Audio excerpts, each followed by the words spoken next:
lingkup studi filsafat itu mempunyai 5 poin. Yakni yang pertama ialah logika, estetika, etika, politik, dan metafisika. Yang pertama ialah logika. Apa itu logika?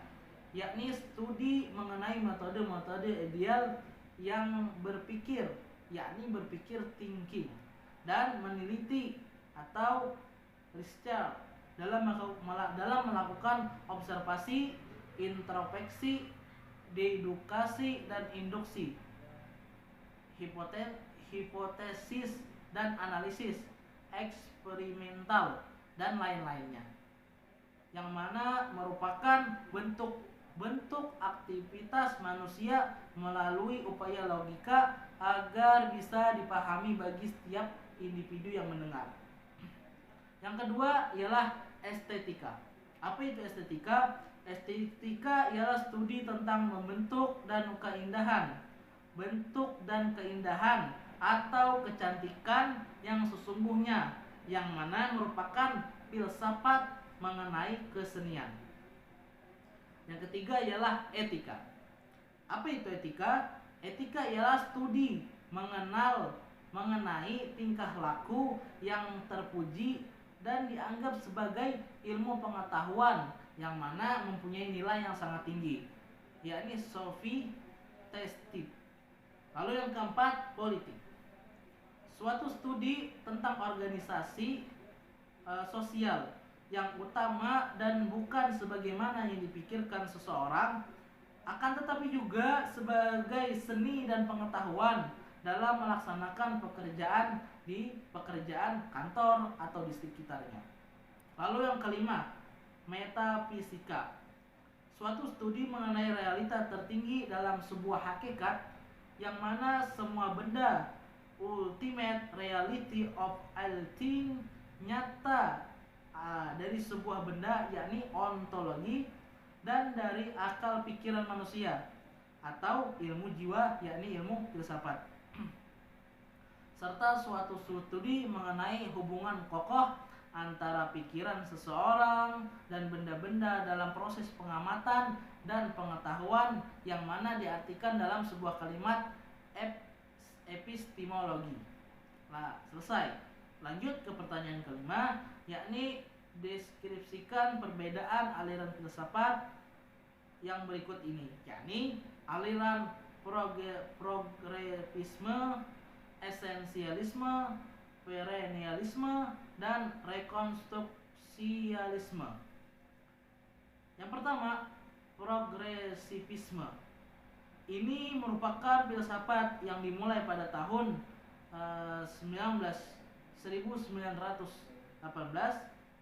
yang mana filsafat ini berpendapat bahwa pengetahuan yang benar pada masa kini tidak mungkin benar di masa yang akan datang.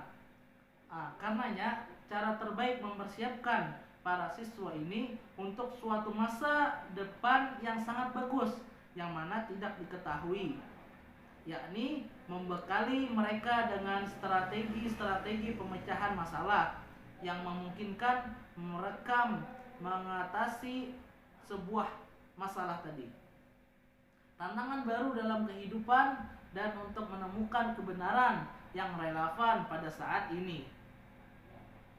Progresivisme ini ialah melancarkan suatu gerakan untuk perubahan sosial dalam budaya dan penekanan pada perkembangan individual, yang mana mencakup cita-cita seperti konfrastion, yaitu kerjasama dalam berbagai aspek kehidupan.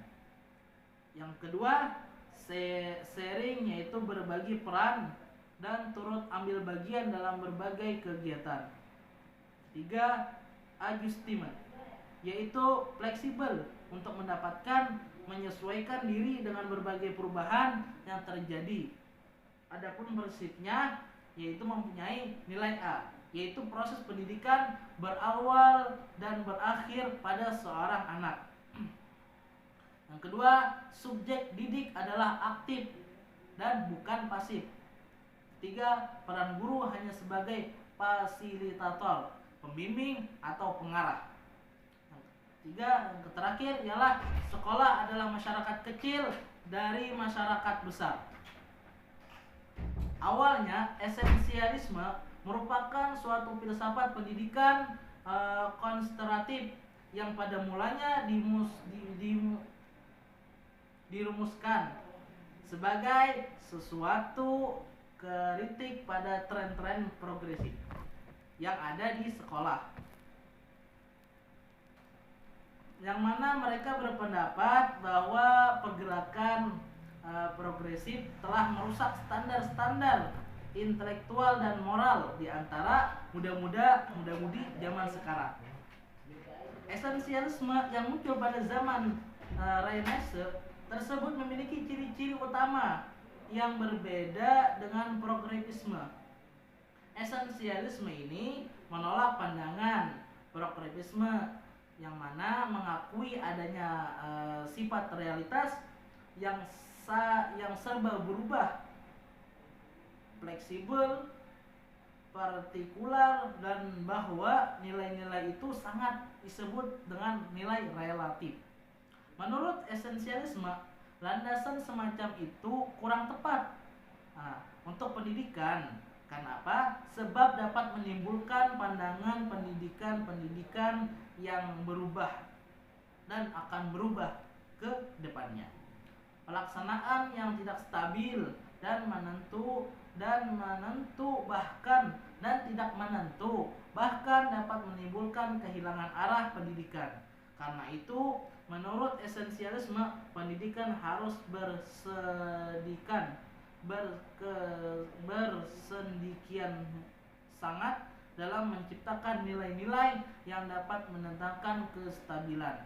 Prinsip-prinsip filsafat pendidikan ini, yakni aliran esensialisme ini antara lain, yang pertama, belajar pada dasarnya melibatkan kerja keras dan dapat menimbulkan kesenangan dan menekankan pentingnya prinsip disiplin.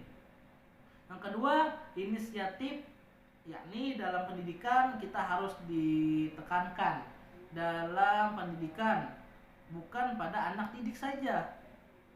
Yang ketiga, inti dari proses pendidikan ini ialah asimilasi dari subjek materi yang telah ditentukan.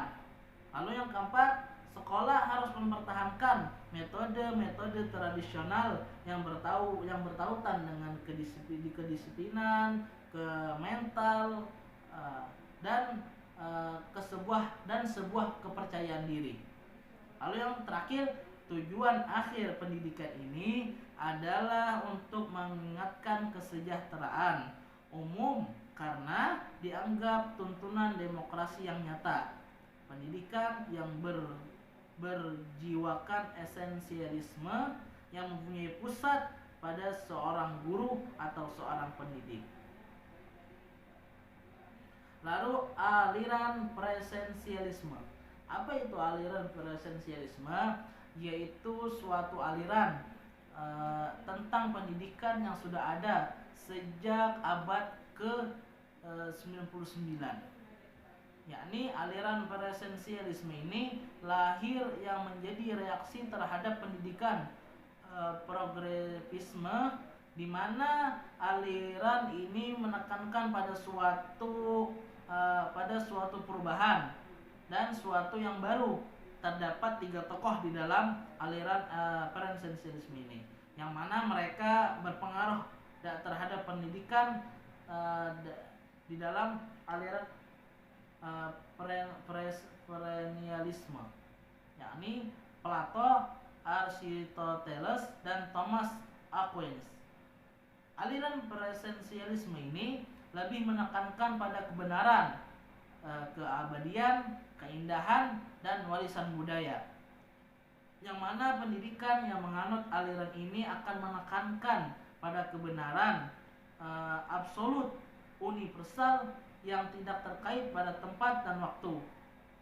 Dan aliran ini juga bersifat masa lampau, Kenapa? Di mana aliran ini kembali pada nilai-nilai budaya yang telah lalu. Lalu aliran ini juga dibangun atas dasar keyakinan ontologis bahwasanya pengetahuan, pendidikan itu sudah ada sejak dulu. Dengan adanya subjek individu yang sedang mencari ilmu dan bagaimana ia menggunakan ilmu tersebut dalam hal-hal yang positif, bukan terhadap hal-hal yang negatif.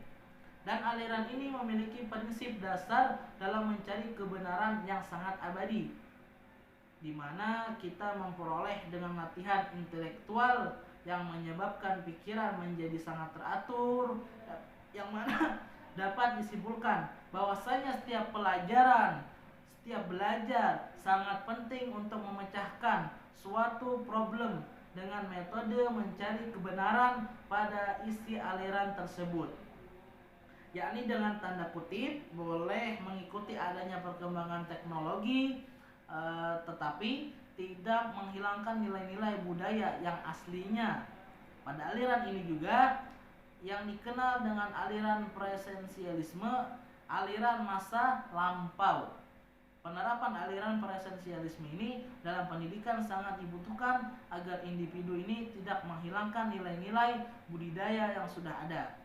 Dalam konteks filsafat pendidikan, aliran rekonstruksionisme itu adalah aliran yang berusaha merombak tatanan susunan lama dalam pendidikan agar apa? Agar membangun tatanan susunan kehidupan yang mempunyai kebudayaan yang bercorak aliran rekonstruksionisme, dan berusaha juga membina konsensus yang paling luas dan mungkin tentang tujuan utama dan tertinggi dalam sebuah kehidupan aspek manusia. Dari jalan pikiran dan upaya yang berusaha ditempuh oleh aliran rekonstruksionisme, maka dapat dilihat juga bahwa aliran ini tidak akan terlepas dari prinsip pemikiran, yakni aliran progresivisme yang mana mengarah kepada tuntunan kehidupan yang sangat modern. Lalu hal ini juga sesuai dengan pandangan Stone bahwa apa yang diperlukan pada sebuah atau yang diperlukan bagi suatu masyarakat yang memiliki perkembangan di mana yakni di teknologi yang sangat cepat, yaitu adalah rekonstruksi masyarakat dan menentukan serta perubahan tatanan dunia yang masa depan, yakni masa yang akan datang.